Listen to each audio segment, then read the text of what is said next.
Well, first of all, thank you so much for having me on this talk show, summer talk show for you two leaders. It's such a privilege, and I'm more than happy to be here today. And yes, a little bit about myself. My name is Edith Mata. I am 24 years old. I have a son. He's 5 years old. Um, my favorite color is blue. um, I am also the president of Bakersfield College Student Government Association and the president of Bakersfield College Latinos Unidos por Educación.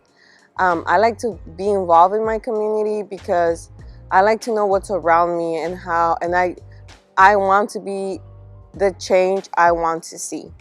And that's the reason I'm very involved. So I became involved in leadership practices because I became part of LUPE, Latinos Unidos por Educación. It all started in 2018 when I initiated my pathway to higher education in Bakersfield College.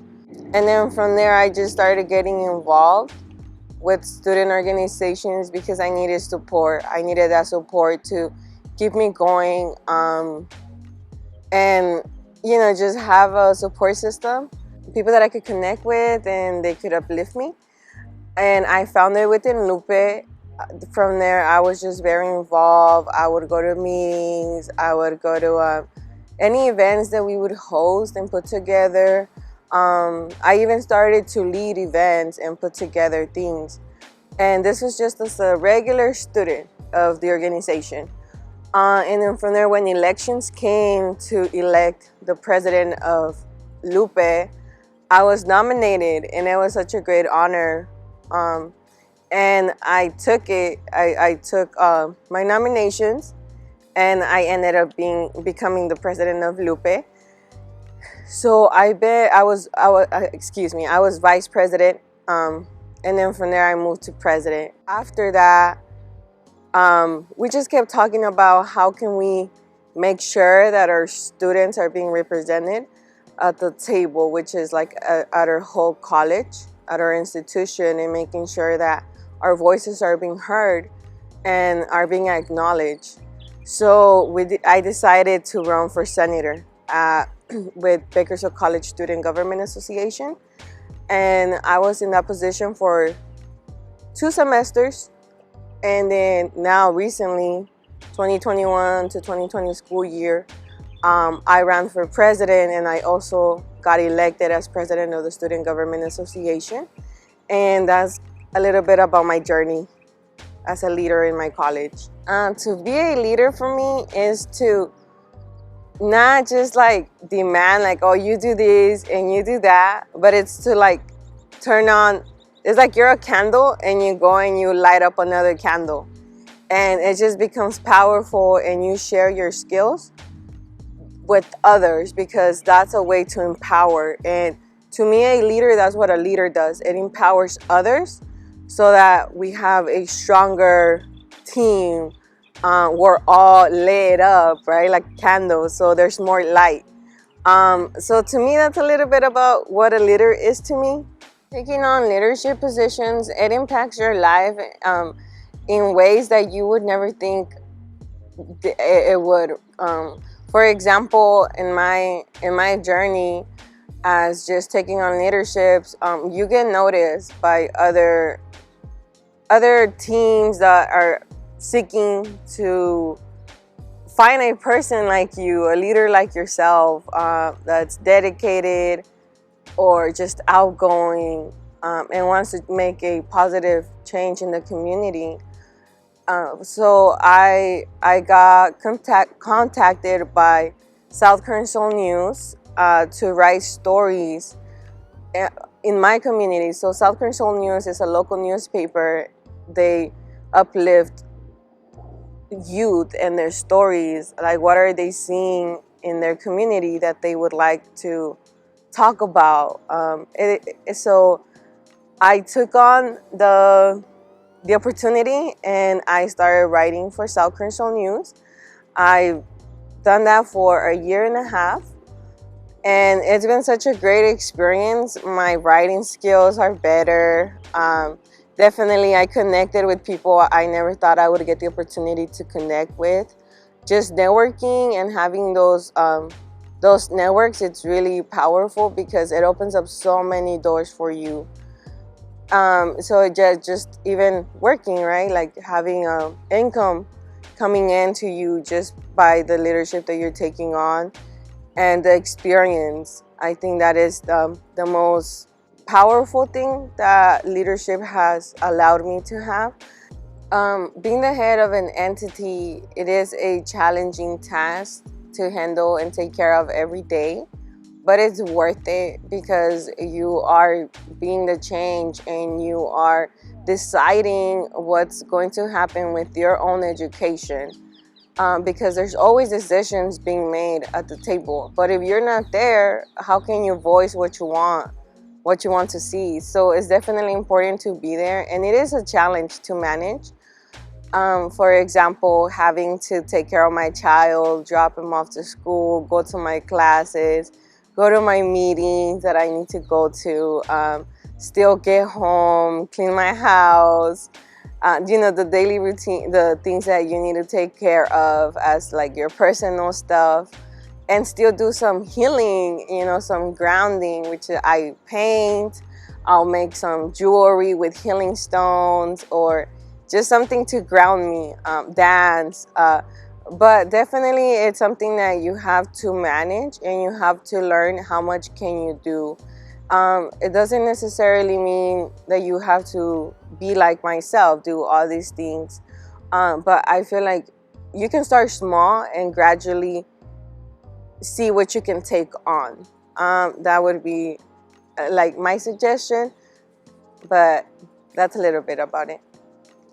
Yes, so after a worldwide pandemic, how can you begin to climb the leadership ladder? I would suggest to be involved with clubs, student organizations in your community, in your college, and also seek something that you're very passionate about, whether it's politics, whether it's environmental, health, anything that you aspire and you are enthusiastic about and you love to do.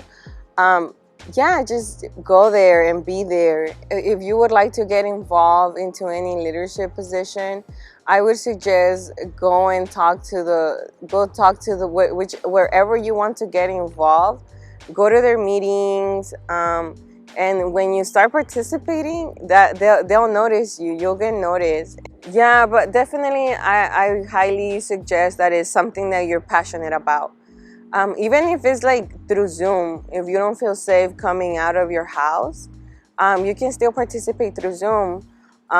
If you have social media accounts, share or look into follow the pages that you're interested on and just attend different workshops that this organization is putting out. And yeah, little by little, it doesn't have to be taking it all in, but one step at a time. So there is times where you feel that you're not going to make it, that you will not graduate, that you won't succeed, that the world's against you, and even like in your personal life, you go through all this distress. So my best advice, how I've been able to navigate, is definitely seeking support when I need it. If I need to take a break, I'll take the break. If I need to speak to somebody, I'll speak to somebody. If I need to, whatever I need, I'll do it, because it's important to ground yourself and continue the work. Because giving up is not an option. You have worked way too hard to be where you're at, and most of the time when I do these steps, I feel a lot better, and then I feel empowered and I continue my work. But there is days where, and times, and also people that will put you down and be like, oh, you can't do it because you are a woman, or because you're a brown person, or because for whatever reason they try to put you down.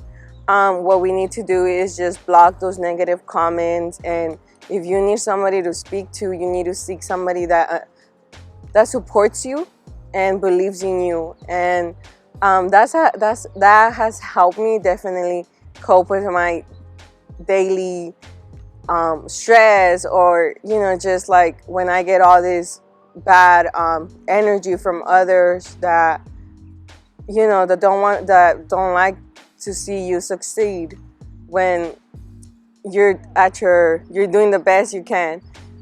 So to those people, you just have to ignore them and continue to move forward, and just like get that empowerment that you need to continue your journey.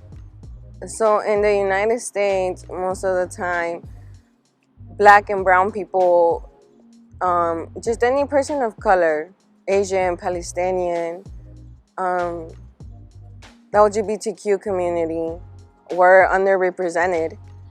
So it is very important to, if you feel that you're ready to take on a leadership position, such as student government president, I encourage you to do so. And even though you have a lot of self-doubt because you're a first-generation student, you're a woman, you're brown, single mother, and there's all these things that people are gonna try to say, oh, you're not good enough for this position. People like you don't run for this position. But you need to just put that aside and continue to do what you want to do, because there is resistance for us to be in these positions. But like I said, you need to be the change you want to see.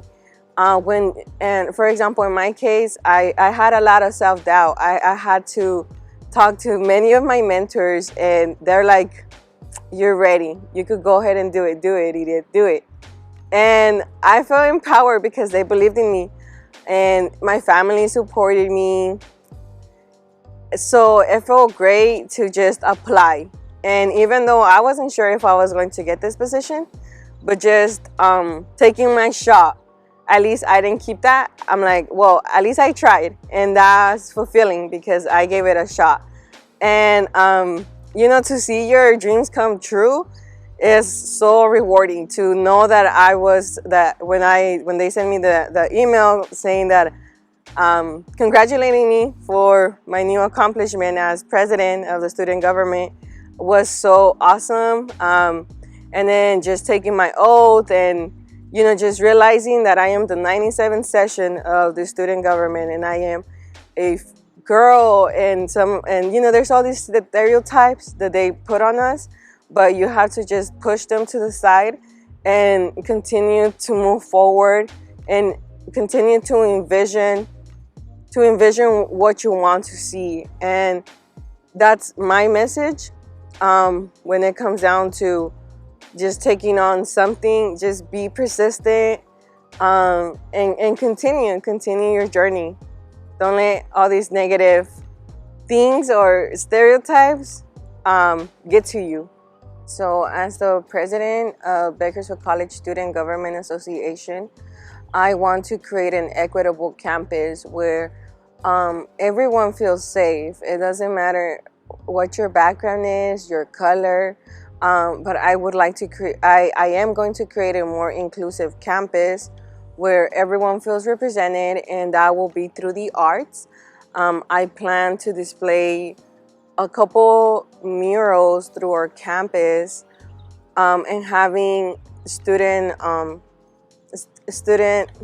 organizations participate, and definitely welcome the community at Bakersfield College, and create a committee where we can all come together and plan what we would like to paint in these murals, with support from local artists in our BC community and in our Bakersfield community, to empower our campus and our students, and also send a visible message of inclusion and support to all of our students. Yes, so you can reach me at my email, which is bcsgapress.bakersfieldcollege.edu, You can also reach me in my LinkedIn account, Edith Mata. And then also in my student account, if you don't feel comfortable reaching to any of those, Edith dot Mata A137 at email.bakersfieldcollege.edu.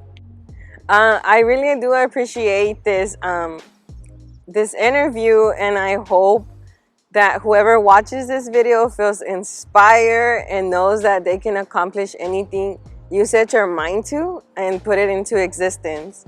And I hope you know that when, like for example, my leadership positions, I am opening up doors for others, for our future generations, for our seeds.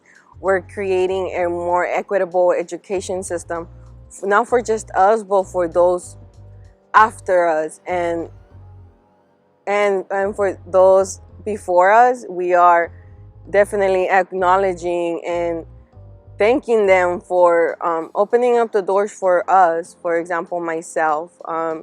So I appreciate you, and I hope you continue your educational journey, and you accomplish everything you set your mind to.